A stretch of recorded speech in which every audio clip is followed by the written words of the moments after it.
Hello लो लो दोस्तों, कैसे हैं आप लोग। I am back. दोस्तों, आज की जो हमारे पास वीडियो है उसके अंदर हम लोग अपना पार्टनरशिप का ही एक नेक्स्ट टॉपिक जो डिस्कस करेंगे। और पिछले टॉपिक की तरह ये टॉपिक भी आपके पार्टनरशिप में हर जगह पे अप्लाइड होगा, यानी कि ये कॉमन टॉपिक है। और टॉपिक का नाम है रीवैल्यूएशन अकाउंट, जैसा कि आपने अपनी वीडियो के टाइटल के अंदर पढ़ लिया होगा। तो चलिए विदाउट वेस्टिंग एनी टाइम इसको हम शुरू करते हैं। टॉपिक का नाम है रीवैल्यूएशन अकाउंट। नाम के अंदर ही सारे के सारे जवाब छुपे हुए। तो रिवैल्यूएशन अकाउंट का मतलब है एक ऐसा अकाउंट जो आपने रिवैल्यूएशन के टाइम पे बनाना पड़ता है। और रिवैल्यूएशन किसकी? एसेट्स की एंड लायबिलिटीज की। क्या होता है मेनली अकाउंट? रिवैल्यूएशन अकाउंट का मतलब होता है जब कभी भी पार्टनरशिप डीड में कोई चेंज आता है। अब चेंज किस फॉर्म में आ सकता है?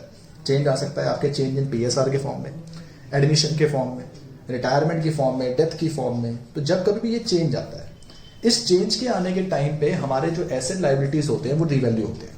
रिवैल्यू होने का मतलब कि उनकी वैल्यू बढ़ती है या घटती है। और एसेट लायबिलिटी रिवैल्यू होने पे स्वाभाविक है, ये बहुत ही ज्यादा कॉमन है कि हमें कुछ गेन्स होंगे, कुछ लॉसेज होंगे। तो उन गेन्स और लॉसेज को पता लगाने के लिए हम जो अकाउंट बनाते हैं उस अकाउंट का नाम होता है रिवैल्यूएशन अकाउंट। राइट, आइए समझते हैं इसको बनाने का तरीका क्या है। रिवैल्यूएशन अकाउंट को कई लोग पीएनएल एडजस्टमेंट अकाउंट के नाम से भी जानते हैं। आपने इससे पहले पीएनएल अकाउंट कहां कहां पढ़ा है, मैं आपको वो बताता हूं। आपने पीएनएल अकाउंट पढ़ा है, पीएनएल अकाउंट बनाया जाता है टू कैलकुलेट नेट प्रॉफिट। आपने पीएनएल एप्रोप्रिएशन अकाउंट पढ़ा है जो कि बनाया जाता है टू डिस्ट्रीब्यूट नेट प्रॉफिट। मतलब जो नेट प्रॉफिट आपका निकला पार्टनरशिप में उनको पार्टनर्स में बांटने के लिए पीएनएल एप्रोप्रिएशन बनाते हैं। आपने पीएनएल सस्पेंस अकाउंट पढ़ा हुआ है जो कि आपने रेक्टिफिकेशन के अंदर पढ़ा होगा, जिसे बनाया जाता है टू रेक्टिफाई एरर्स। राइट। और एक आपके पास अपने पास बनता है जिसे हम बोलते हैं पीएनएल अकाउंट डेबिटेड, जिसको हम बोलते हैं पीएनएल एडजस्टमेंट अकाउंट। ये आपका है रिवैल्यूएशन अकाउंट। रिवैल्यूएशन अकाउंट बनाया जाता है जब एसेट लायबिलिटीज के अंदर कोई चेंजेस आ रहे हैं, हम उनको रिकॉर्ड करें। राइट। तो क्या फॉर्मेट होता है रिवैल्यूएशन अकाउंट का, वो समझेंगे। बहुत ही सिंपल सा अकाउंट है रिवैल्यूएशन अकाउंट। फॉर्मेट अपना वही बेसिक फॉर्मेट जो किसी भी अकाउंट का होता है, पर्टिकुलर्स अमाउंट, पर्टिकुलर्स अमाउंट। दो साइड है, डेबिट साइड, क्रेडिट साइड। ध्यान रखना दोस्तों, रिवैल्यूएशन अकाउंट एक नॉमिनल अकाउंट है। हर वो अकाउंट नॉमिनल अकाउंट होता है जिस अकाउंट से आपको कहीं ना कहीं कोई प्रॉफिट लॉस के बारे में पता चलता है। तो उसी प्रकार रिवैल्यूएशन अकाउंट भी एक नॉमिनल अकाउंट है। और नॉमिनल अकाउंट का ये रूल होता है कि डेबिट साइड में हमें अपने रिकॉर्ड करने हैं लॉसेस और क्रेडिट साइड में हमें रिकॉर्ड करने हैं अपने गेन्स। राइट। तो आप खुद सोचो कि आपके गेन कब कब हो सकते हैं। आपके गेन हो सकते हैं अगर आपके एसेट्स बढ़ जाएं, या फिर आपके गेन हो सकते हैं अगर आपकी लायबिलिटीज कम हो जाएं। राइट। एसेट बढ़ना आपके लिए फायदा है और लायबिलिटीज का कम होना आपके लिए फायदा है। उसी प्रकार लॉसेस कब हो सकते हैं? जब हम रिवर्स कर दें, एसेट्स कम हो जाएं या लायबिलिटी बढ़ जाए, तो उस केस में आपके पास क्या हो सकते हैं? लॉसेस। टोटलिंग करेंगे, टोटलिंग करेंगे। अगर आपके गेन्स ज्यादा हैं, लॉसेस कम है, तो बैलेंसिंग फिगर भी गेन ही बच के आएगी। अगर आपके लॉसेस ज्यादा हैं, गेन कम है, तो बैलेंसिंग फिगर भी लॉस बच के आएगी। और मैं आपको बता दूं, जो भी ये गेन लॉस बच के आएगा, इसे आपने बांटना है ओल्ड रेशियो। ओल्ड रेशियो में क्यों बांटना है? क्योंकि जो एसेट लायबिलिटीज हैं वो बैलेंस शीट के आइटम्स हैं। और पार्टनरशिप में जो बैलेंस शीट होती है वो हमेशा ओल्ड रेशियो के रूप में ही बढ़ती है, क्योंकि उस पर जो हक होता है वो पुराने पार्टनर्स का होता है। अब मान लीजिए मैंने आपको एक बैलेंस शीट दे दी, वो बैलेंस शीट ए और बी की है। सी एडमिट होने वाला था, तो भाई सी का तो उस बैलेंस शीट पे कोई हक ही नहीं है ना। इसका मतलब उस बैलेंस शीट के अंदर जितने भी एसेट लायबिलिटी है उस पे हक सिर्फ ए और बी का है। सिमिलरली मान लीजिए पार्टनर एबीसी है और सी रिटायर होता है, तो इस केस में पुराने पार्टनर कौन है? एबीसी तीनों।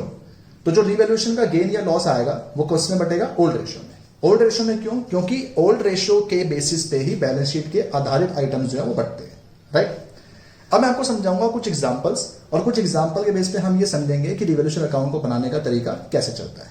आए, लेकिन उससे पहले हम लोग यहां पे एक नोट जो हम लिख लेते हैं, और नोट ये है, while preparing revaluation account, revaluation account बनाते वक्त वी मस्ट रिकॉर्ड न्यू और revised values in balance sheet. मतलब रिवैल्यूएशन अकाउंट बनाते वक्त आपने क्या करना है? नई वैल्यूज को रिकॉर्ड करना है। किसके अंदर? अपनी बैलेंस शीट के अंदर।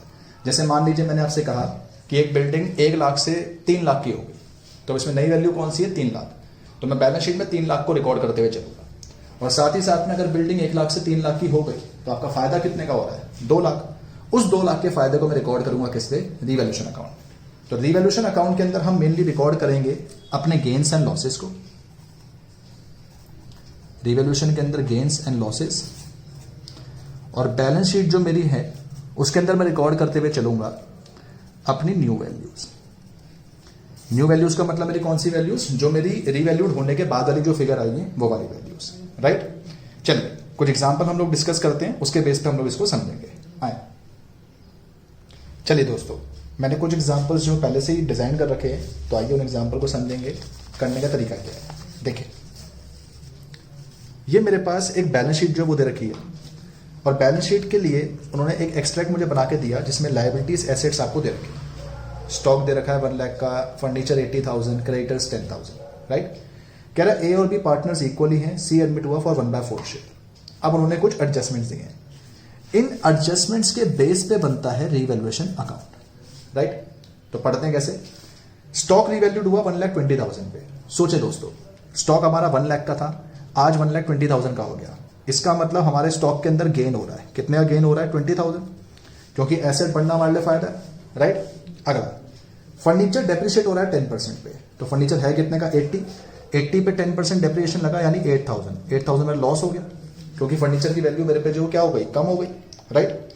अगला क्रेडिटर रिवैल्यूड हो गए एट ₹15,000। ध्यान दीजिए, क्रेडिटर 15,000 के हो गए। क्रेडिटर है कितने के? 10,000 के। और 10,000 की लायबिलिटी अगर बढ़ के 15 की हो गई तो लायबिलिटी इंक्रीमेंट हुई है, यानी कि 5,000 का आपका क्या हो गया? Loss, right. इतने कंटेक्स्ट को ध्यान में रखते हुए मैं इस क्वेश्चन को आगे लेके चलता हूं। देखिए, करना कुछ नहीं है, रिवैल्यूएशन अकाउंट का जो एक्सट्रैक्ट है वो बनाना है। अब अगर मैं रिवैल्यूएशन अकाउंट आपके सामने बना के दिखाऊं तो पर्टिकुलर अमाउंट देखें। सबसे पहले गेन हुआ स्टॉक पे, तो मैं क्रेडिट साइड में जाके लिखूंगा बाय स्टॉक। कितने का गेन हुआ? 20,000।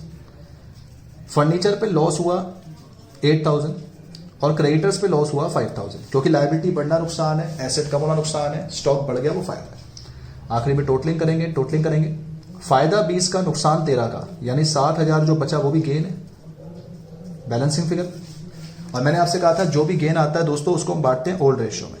हमारे क्वेश्चन में ओल्ड रेशियो ए और बी की दे रखी है इक्वली, तो 7 बढ़ के आ जाएगा 3,500 एंड 3,500, राइट। इसके अलावा मैंने आपसे कहा था कि अगर आप अपने क्वेश्चन में बैलेंस शीट बनाते हैं, जो कि मैं आपसे सजेस्ट करूंगा, आपको एडवाइस दूंगा कि आप हर क्वेश्चन में ट्राई करा करें। अब अगर मैं उसमें स्टॉक दिखाऊं, कितना दिखाऊं? तो सोचिए, स्टॉक पहले 1 लाख का था, 20 से बढ़ गया, यानी स्टॉक आज कितना दिखाएंगे? 1,20। क्रेडिटर पहले 10 का था, 5 से बढ़ गए तो क्रेडिटर हो गए 15। फर्नीचर 80 का था, जिसमें 8,000 का लग गया डेप्रिसिएशन, तो आज कितना हो गया? 72। यानी मैं आपसे ये कहना चाह रहा हूं कि रिवैल्यूएशन अकाउंट के अंदर गेन और लॉस दिखाया जाता है, और बैलेंस शीट के अंदर जो आपकी न्यू वैल्यूज होती हैं उनको शो किया जाता है, राइट। इस तरह से आप लोगों को अपना क्वेश्चन करना है। कभी कभार आपके क्वेश्चन में यह भी कह दिया जाता है कि भाई जर्नलाइज करो, तो रिवैल्यूएशन की एंट्रीज कैसे पास होती है, अब मैं आपको वो बता रहा हूं। तो देखिए, रिवैल्यूएशन की एंट्रीज पास करने के लिए एक रूल मैं आपको बता देता हूं। पहले हम रूल से समझ लेते हैं, फिर मैं आपको एक जुगाड़ भी बता दूंगा कि एंट्री पास करने का तरीका क्या है। पर टेक्निकली प्रैक्टिकल लाइफ के अंदर आपको रूल्स ही मैटर करते हैं, तो रूल आपको अच्छी तरह पता होना चाहिए। देखिए दोस्तों, ये आपको पहले से मैंने समझाया कि रिवैल्यूएशन को डेबिट किया जाता है कब? जब लॉस हो रहा हो, और रिवैल्यूएशन को क्रेडिट किया जाता है जब आपके पास क्या हो रहा हो? गेन हो रहा हो। अगर मैं पहले वाले पार्ट की एंट्री आपको बताऊं, स्टॉक की वैल्यू 20,000 से बढ़ गई थी, तो आपने मुझे बताया कि सर स्टॉक बढ़ना हमारा गेन है। गेन है तो रिवैल्यूएशन क्रेडिट करेंगे, इसका मतलब रिवैल्यूएशन को 20,000 से क्रेडिट कर दिया। और स्टॉक बढ़ना, स्टॉक एक एसेट है, एसेट को एसेट डेबिट करके ही बढ़ाया जा सकता है, तो मैं स्टॉक को डेबिट करूंगा 20,000 से, क्योंकि उसकी वैल्यू बढ़ गई। तो एंट्री पहली वाली बनेगी stock account debited to revaluation, narration बनेगी बीइंग स्टॉक रिवैल्यूड। सीधा सा रूल है, गेन हो रहा था इसलिए रिवैल्यूएशन क्रेडिट करा, और गेन किस वजह से हो रहा है? स्टॉक की वजह से, इसलिए स्टॉक को डेबिट कर दिया, राइट। इन अदर वर्ड्स आप ये भी कह के चल सकते हैं कि स्टॉक का बैलेंस डेबिट होता है, तो डेबिट को डेबिट करके इंक्रीज किया जा सकता है। कम ऑन, दूसरा वाला मुझे आप बताएं। फर्नीचर डेप्रिशिएट होना था, तो फर्नीचर डेप्रिशिएट होना लॉस है, लॉस के केस में रिवैल्यूएशन को डेबिट करते हैं, तो रिवैल्यूएशन 8 से डेबिट हुआ, और नुकसान किसकी वजह से हुआ? फर्नीचर की वजह से, यानी कि 8,000 यहां पे नरेशन बन जाएगी being furniture depreciate. Come on, third आप मुझे बताएं, राइट। क्रेडिटर्स जो है 5,000 से बढ़ गए, क्रेडिटर बढ़ना नुकसान है, और नुकसान के केस में रिवैल्यूएशन डेबिट होगा, तो रिवैल्यूएशन 5,000 से डेबिट हुआ और नुकसान किसकी वजह से हुआ, क्रेडिटर, तो 5,000 क्रेडिट यहां पे हो गया, बीइंग क्रेडिटर्स रिवैल्यूड, राइट। ये 3 एंट्री तो आपने करनी है क्योंकि एडजस्टमेंट है, लेकिन इनके अलावा आपने एक एंट्री और भी पास करनी है जो ये गेन बढ़ता है। अब सोचो 4th एंट्री में आपको बता रहा हूं, गेन बढ़ने से, दिमाग लगाएं दोस्तों, गेन बढ़ने से पार्टनर की कैपिटल इंक्रीज होगी या डिक्रीज होगी, सोचो। ऑब्वियसली बात है, बच्चे कह रहे हैं कि सर पार्टनर की कैपिटल इंक्रीज होगी, और पार्टनर की कैपिटल इंक्रीज करने के लिए पार्टनर को क्रेडिट करना पड़ता है, to A's capital to B's capital. कितना गेन मिला, 35, और रिवैल्यूएशन को क्या कर देंगे, डेबिट 7,000, बीइंग गेन डिस्ट्रीब्यूटेड, कि जो आपका गेन है वो हमने यहां पे क्या कर दिया, डिस्ट्रीब्यूट कर दिया। अब कई दोस्त मुझसे यहां पे कह रहे हैं सर ये बात तो समझ में आ गई कि गेन मिलने से पार्टनर की कैपिटल बढ़ेगी, तो इसको आपने क्रेडिट कर दिया, पर रिवैल्यूएशन क्यों डेबिट करा, लॉस थोड़ा हो रहा है। तो देखिए दोस्तों, आपने पिछले लेक्चर के अंदर एक बात समझी थी कि एक्यूमुलेट प्रॉफिट रिजर्व्स का जो बैलेंस होता है वो क्रेडिट बैलेंस होता है, तो उनको डेबिट करके ही खत्म किया जा सकता है। सेम फंडा यहां पे कि भाई जो गेन है उसका बैलेंस क्रेडिट बैलेंस होता है, और गेन का अगर क्रेडिट बैलेंस है तो उसको खत्म कैसे किया जाएगा, डेबिट करके। इसमें हम इस तरह से एंट्री पास कर रहे हैं, पहले रिवैल्यूएशन को डेबिट करा 7,000 से, एंड ए और बी में जाके वो गेन हमने क्या कर दिया, डिस्ट्रीब्यूट। तो अगर आपके पास क्वेश्चन में एंट्री पास करने के लिए आपने एंट्री इस तरह से पास करनी है। अब बात आती है एक की स्किल की।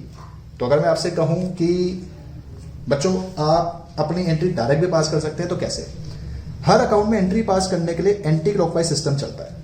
यानी अगर मैं पहली एंट्री पास करूं तो वो बनेगी stock account debited to revaluation, अगली एंट्री बनेगी रिवैल्यूएशन टू फर्नीचर, फिर बनेगी रिवैल्यूएशन टू क्रेडिटर, और लास्ट बनेगी revaluation to A and B.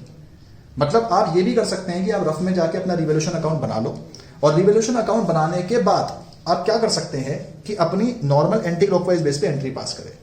पर एज ए टीचर मैं आपको यही सजेस्ट करूंगा कि आप अपनी एंट्री इस बेस पे करिए, ताकि आपको हमेशा जो रूल्स हैं वो पता हो, आपको लॉजिक जो वो पता हो, राइट। एक और एग्जांपल मैं आपको दिखाऊंगा, चलिए देखते हैं एक और अपना एग्जांपल, फिर आगे बढ़ते हैं। चलिए दोस्तों, थोड़ी सी अपनी एडजस्टमेंट्स और अच्छे देखते हैं। एक और एग्जांपल मैंने प्रिपेयर कर रखा है, वो आपको दिखाते हैं।